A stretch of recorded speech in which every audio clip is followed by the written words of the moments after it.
From electric vehicles to autonomous ones, US-based auto manufacturer General Motors says it's making progress in rolling out the world's first robot taxis. Vice President of Global Public Policy at General Motors, Tom Cooney, made the disclosure at the U.S. Foreign Press Center's Climate Change virtual tour.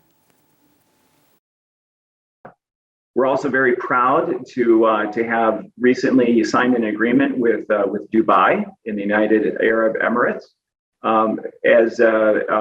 to provide a robo-taxi force of cruise vehicles. The vehicle is called the Origin, which will also be electric and also be built in Michigan. And that will be one of the first robo-taxi fleets in the entire world.